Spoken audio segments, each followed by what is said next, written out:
হুম, pressure তো বেশ কম। কি ঠাকুমা, নিয়ম মানছেন না বুঝি? এই বয়সে আর নিয়ম মেনে হবেটা কি বলো তো?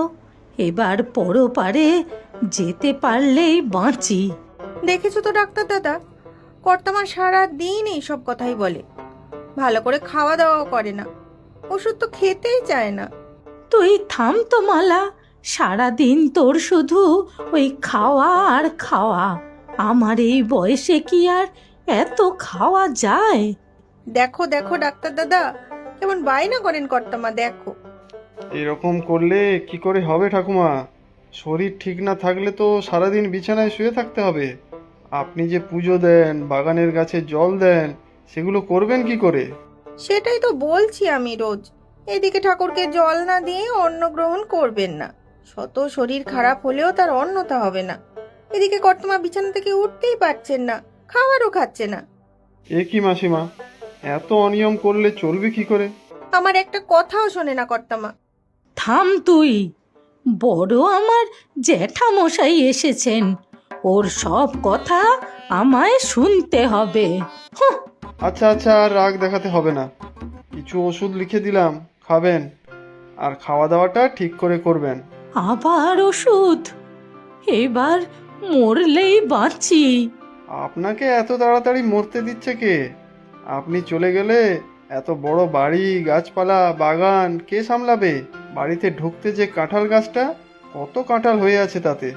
গাছটাতে প্রতি বছরই অনেক অনেক কাঁঠাল হয়। ঠিক আছে, আজ উঠি। প্রয়োজন হলে আমাকে একটা ফোন করবেন।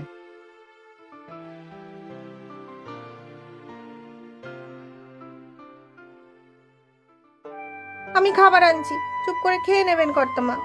শোন মালা, লোক ডেকে এবার ওই কাঁঠাল গাছটা কাটিয়ে দিবি তো।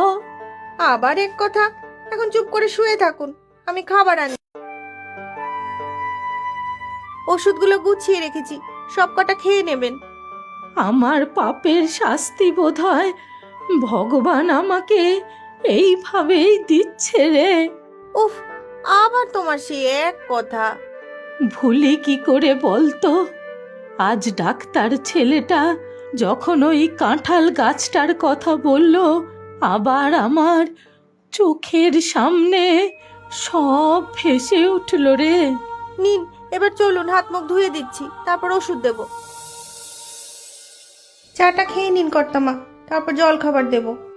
হ্যাঁ রে মালা, কাল ডাক্তার ছোকরা যখন এলো তখন তুই নিজের অসুবিধার কথা বললি না তো রে? তোরও তো হাঁটুতে খুব ব্যথা বলছিলি। সে পরের বার ডাক্তার দাদা যখন আসবে বলবো। বয়সটা তো আর আমারও কম হলো না। সত্যি রে, কত বছর কেটে গেল, মনে হয় এই তো সেদিন। হ্যাঁ কর্তামা, আপনার কাছে আছি তা নয় নয় করে 20 বছর তো হবেই। আজ মনটা আমার ঠিক বাঁধ মানছে না রে। সব স্মৃতি যেন চোখের সামনে ভেসে আসছে। ছেলেটা কোথায় আছে, কেমন আছে? আবার সেই পুরনো কথা, যে নেই তাকে নিয়ে ভেবে আর কি হবে। কেমন সারাদিন ওই পায়ে পায়ে ঘুরতো, তবে তবে দুষ্টুও ছিল খুব। ও ঠাম্মা, কাঁঠাল খাবো। কাঁঠাল এখন কোথায় রে?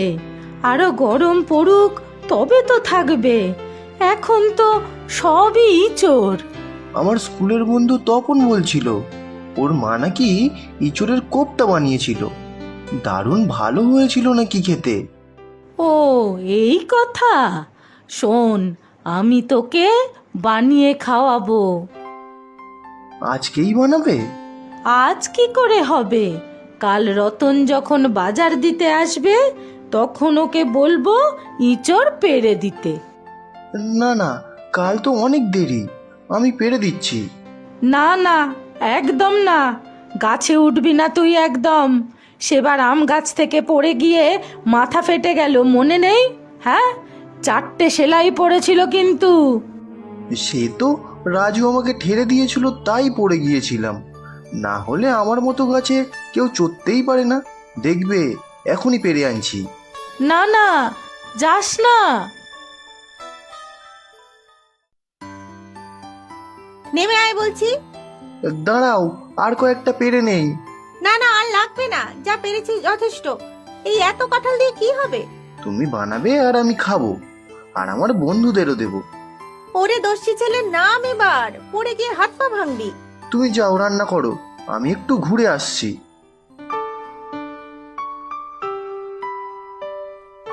কর্তামা, শুকুকে এবার একটু শাসন করুন, বড় দুষ্ট হয়ে যাচ্ছে, কোনো কথা শোনে না।